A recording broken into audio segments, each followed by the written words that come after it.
The most unsettling moments in life aren't when everything falls apart. They're when nothing responds. No signs, no resistance, no confirmation. Just a strange stillness, where reality feels distant, almost indifferent. And if you're honest, that silence can feel far more uncomfortable than chaos ever did. Chaos gives the mind something to fight. Silence gives it nothing to hold on to. This is the point where many people assume they're stuck. They look around and see no progress, no feedback, no visible movement. Conversations go nowhere. Plans lose their charge. Even manifestation practices feel flat, as if the universe has suddenly stopped listening. But this phase has nothing to do with being ignored. It has everything to do with preparation. When the quantum field is about to reorganize probabilities, it reduces noise first. In physics, systems don't transition into new states through constant stimulation. They stabilize, they compress, they quiet down. The more complex the shift, the deeper the silence that precedes it. Feedback disappears not because nothing is happening, but because the system is no longer reacting to fragmented inputs. It's consolidating direction, and consolidation requires stillness. The human mind isn't trained for this. We've been conditioned to read movement as proof, signals as validation, noise as life.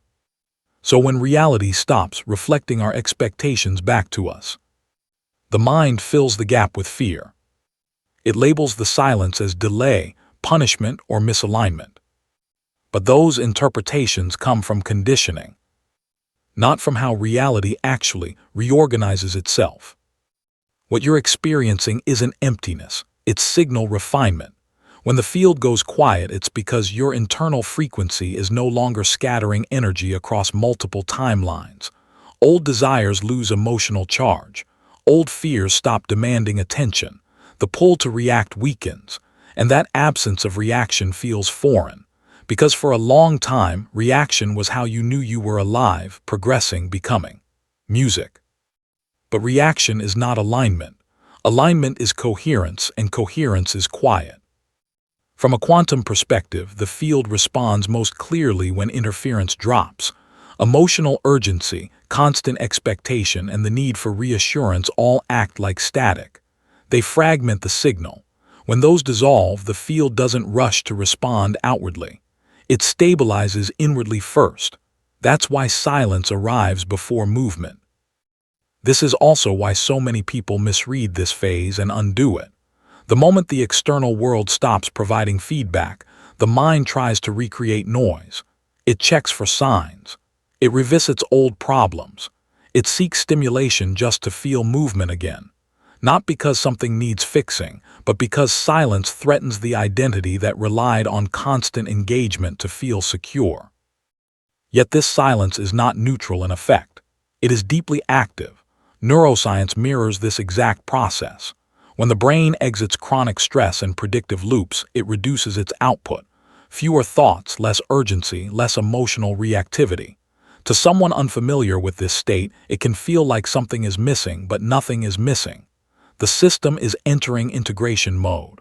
The nervous system is signaling safety, and safety is the condition required for reorganization. You cannot shift timelines from a state of alarm. That's why the field doesn't shout before it moves. It quiets. It removes excess stimulation. It detaches you emotionally from outcomes that no longer belong to music, your trajectory. And in that detachment, many people panic because they confuse calm with loss of direction. But direction doesn't come from noise. It comes from coherence. If you're in this phase, you may notice that you're not music desperate for answers anymore. Not because you have them, but because the urgency dissolved. You're less reactive to what used to matter, less interested in forcing outcomes, less compelled music to prove anything.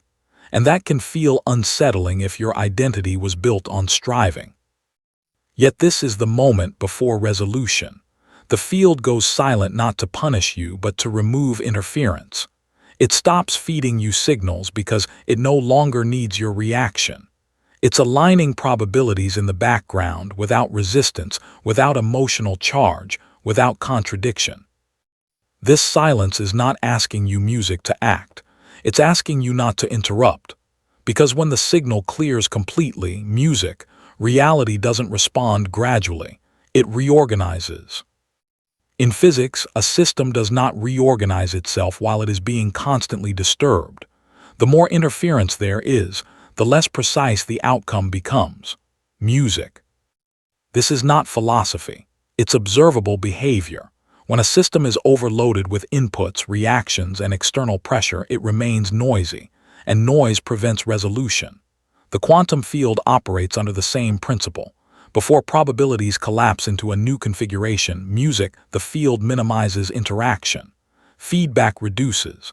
External cues fade, not because the system is inactive, but because it is transitioning from dispersion to coherence. When too many signals are present, outcomes remain fluid. When signals stabilize, outcomes become inevitable. This is why silence appears before a shift. From a quantum mechanics standpoint, observation alters behavior. The more aggressively a system is observed, measured, or interfered with, the more unpredictable it becomes.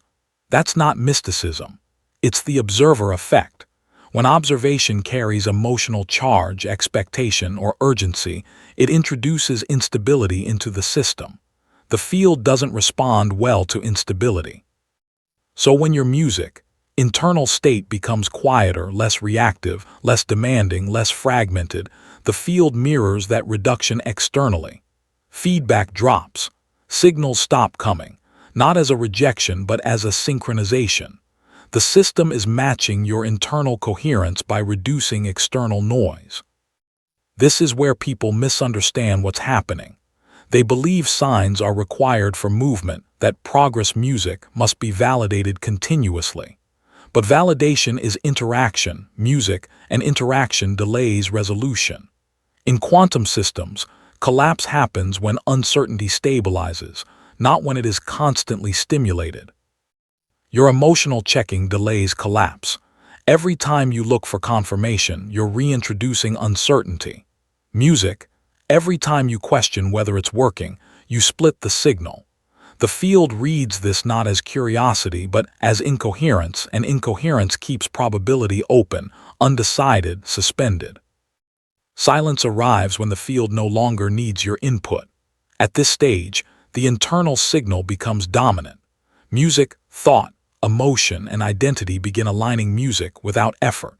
You're no longer emitting mixed frequencies, wanting something while fearing it, desiring change while clinging to familiarity. That internal alignment makes external adjustment unnecessary for a moment. The field pulls inward before it rearranges outward. This is identical to how complex systems behave before reorganization. In physics, energy compresses before release. In neuroscience, neural networks synchronize before learning consolidates. In biology, cells stabilize before differentiation. Silence is not the absence of activity. It's the reduction of noise so structure can form. Your life is doing the same thing. When feedback disappears, it's because your internal state is no longer asking the environment to respond moment by moment. You're not outsourcing stability anymore.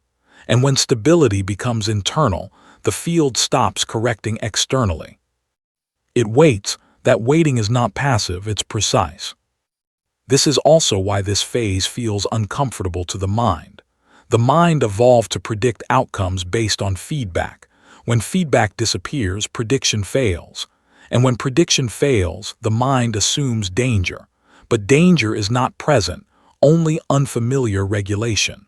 The nervous system is learning to stay calm without validation. That's the real training happening here. The field does not respond to need, urgency, or emotional pressure. It responds to coherence. And coherence does not announce itself loudly. It expresses itself as stillness, neutrality, and the absence of compulsive reaction. Music. So when signs stop appearing, it's not because alignment is lost. It's because alignment is no longer unstable enough to require constant adjustment. The field goes silent when it's about to move decisively, not because you failed, but because you stopped interfering. The silence doesn't hurt because something is wrong. It hurts because the nervous system was trained to survive through stimulation. For most of your life, safety was associated with feedback, emotional reactions, urgency, problems to solve, goals to chase, threats to avoid. Movement meant relevance. Noise meant control. And when that structure disappears, the body doesn't immediately interpret it as peace. It interprets it as uncertainty. Uncertainty feels dangerous to a system designed for prediction. When the field reduces feedback, the external world stops confirming who you are, what matters, and what comes next. That absence removes the cues the nervous system uses to regulate itself. And without those cues, discomfort arises, not because you're unsafe, but because the system no longer knows how to orient itself using old reference points. This is why the quiet phase often feels internally tense, even when nothing is happening externally. From a neurobiological standpoint, this moment represents a transition between regulation strategies. The brain has not yet fully stabilized in a parasympathetic dominant state, but it's no longer operating in chronic survival mode either. You're between patterns, and in between, the nervous system becomes hypersensitive, scanning for signals that no longer exist. Music. The instinctive response is to recreate stimulation. That's why urges appear out of nowhere. The impulse to check, to act, to reach out, to revisit old conversations, to provoke emotion just to feel something familiar. These urges are not intuition. They're reflexes. The nervous system is trying to restore a known rhythm, not guide you forward. But here's the key distinction. Regulation does not come from stimulation. It comes from stability. The quiet phase is training your nervous system to remain coherent without external confirmation, to feel grounded without reaction, to experience presence without anticipation. And this is not something the intellect can force. It happens through allowance, not control. This is where many people confuse discomfort with misalignment. They think if this were right, it would feel good. But growth at the level of identity does not always feel pleasant. It feels unfamiliar. The nervous system is recalibrating to a higher baseline, one that doesn't rely on chaos, urgency, or emotional highs and lows to feel alive. And recalibration feels strange before it feels natural. When the system can remain calm without needing external movement, something important locks in internally. Attention becomes steadier, thought becomes less compulsive, emotion becomes less reactive, and that internal coherence signals readiness to the field more clearly than any technique ever could. This is why the quiet phase is not about doing less. It's about reacting less. The field doesn't require you to suppress urges. It requires you to recognize them without obeying them. Each time you choose not to reintroduce noise, the nervous system learns a new pattern, safety without stimulation. And that pattern is essential for sustaining a new timeline once it arrives, because without that capacity, any expansion will trigger contraction. This is also why people often feel a subtle fear during this phase. Not fear of something specific, but a vague sense that something is about to happen. That fear isn't prophetic. It's physiological. The nervous system senses change without a familiar script to follow. And instead of escaping that feeling, music, this phase asks you to sit inside it without labeling it as a problem. The silence is not asking you to relax artificially. It's asking you to stop feeding the old rhythm. Once the nervous system adapts to this quieter coherence, the discomfort fades, not because the silence ends, but because the body no longer resists it. And when resistance drops, the field no longer needs to withhold response. And when resistance drops, the field no longer needs to withhold response. That's when movement resumes. Not gradually, not dramatically, but precisely. When the field goes quiet, there is a narrow window where everything depends on what you don't do next. Not because you're being tested by the universe, but because your internal state is being stabilized. This is the moment where the system is most sensitive, not fragile but impressionable. Music. And it's also the moment where most people unknowingly cancel the shift they were already inside of. The interruption doesn't come as a conscious decision. It comes as a reflex, a subtle urge to music, re-engage, to provoke movement, to chase a feeling, an answer, a sign, or a reaction. The mind interprets silence as absence, and absence as danger. So it reaches for familiarity. Old conversations, old patterns, old worries, not because they make sense, music, but because they restore a sense of orientation. This is where timelines split. From the field's perspective, silence is a signal that interference has dropped. From the mind's perspective, music, silence feels like loss of control. And when control feels threatened, behavior reverts. The system looks for something to grip, something to react to, something that confirms music identity. And the fastest way to restore identity is to reintroduce emotional charge.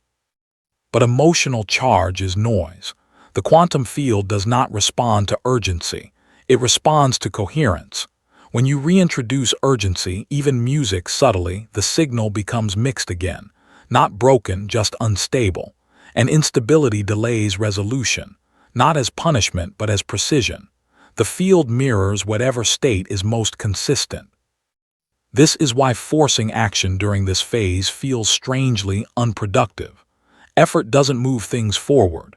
It scatters energy, and scattering keeps probabilities open instead of collapsing them. What feels like doing something is often the very thing that prevents something from happening. The discipline here is restraint, not suppression, not passivity, music, but the ability to remain steady without grabbing for resolution. When you don't interrupt the silence, the nervous system completes its recalibration.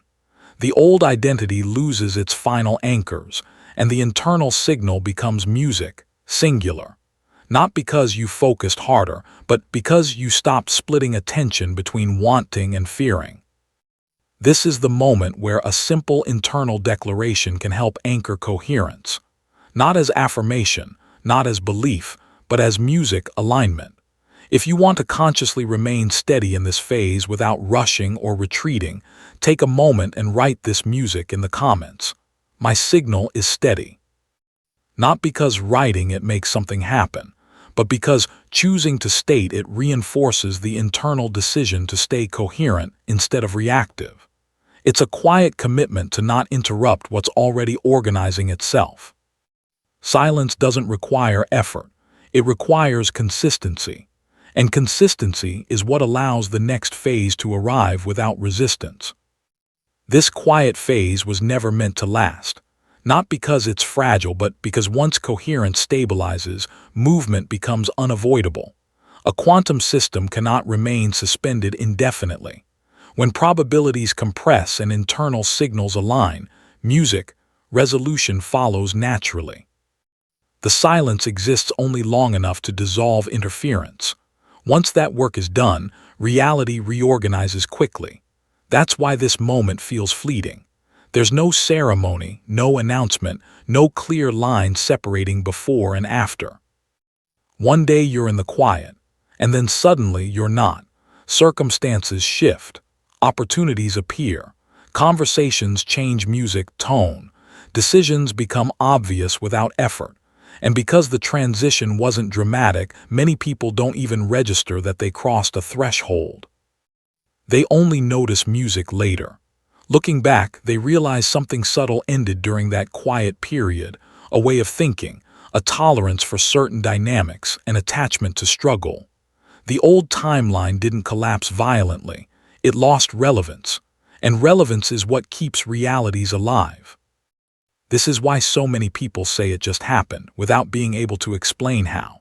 From a quantum perspective, once coherence reaches a critical level, the system resolves into the most stable configuration available. That resolution doesn't require time the way the mind understands it.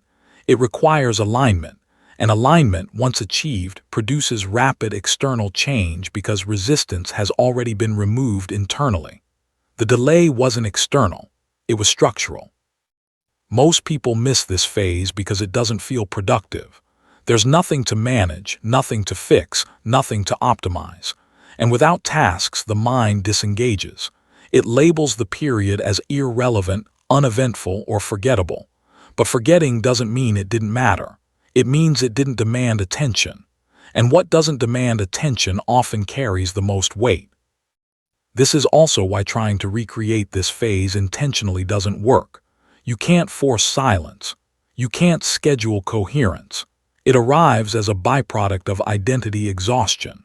When the old self no longer has the energy to sustain itself, the system enters this quiet compression phase naturally, not because you did something right, but because you stopped doing what kept things fragmented.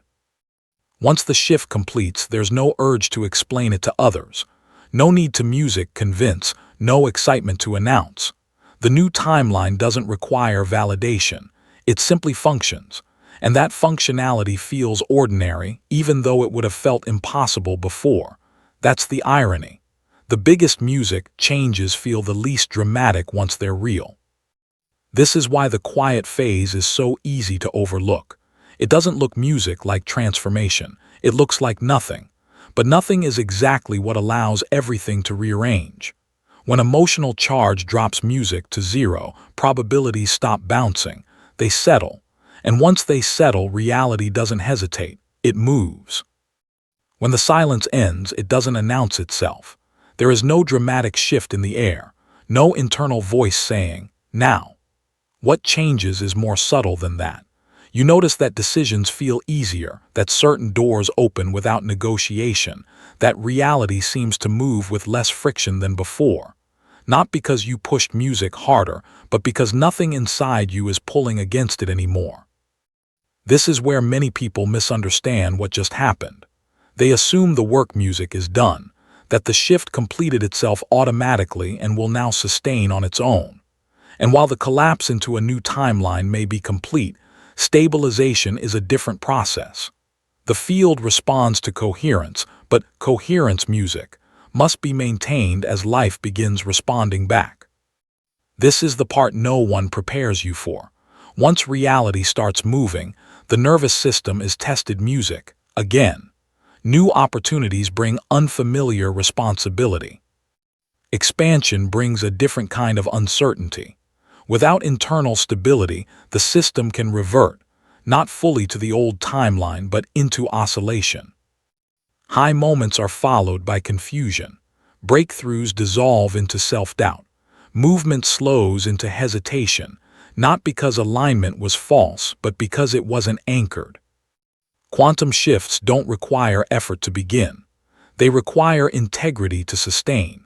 And this is where identity matters more than intention. Who you are after the shift determines whether the new timeline solidifies or dissolves.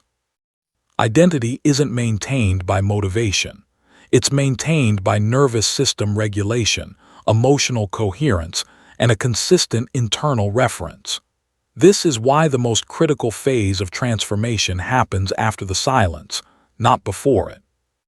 If the quiet phase dissolved the old identity, the next phase stabilizes the new one. Without rushing, without forcing, without falling back into familiar patterns simply because life is moving again. This is the exact space the quantum rebirth work was designed for, not to help you manifest something new music, but to hold the internal state that allowed the shift to occur, to guide the nervous system through expansion without contraction. Alongside it, the quantum grimoire exists, not as a set of rituals for wishing, but as a structured guide for integration, identity, coherence, and continuity. These tools aren't about creating urgency, they're about maintaining clarity. If this message resonates and you recognize yourself in this phase, not seeking signs, not chasing outcomes, but learning how to stay steady while reality reorganizes, you'll find quantum rebirth and the quantum grimoire linked in the pinned comment. Not as something to rely on, but as something to walk with. The silence did its job. Now what matters is who you remain as the noise returns. When coherence is stable, reality doesn't need to be asked. Music.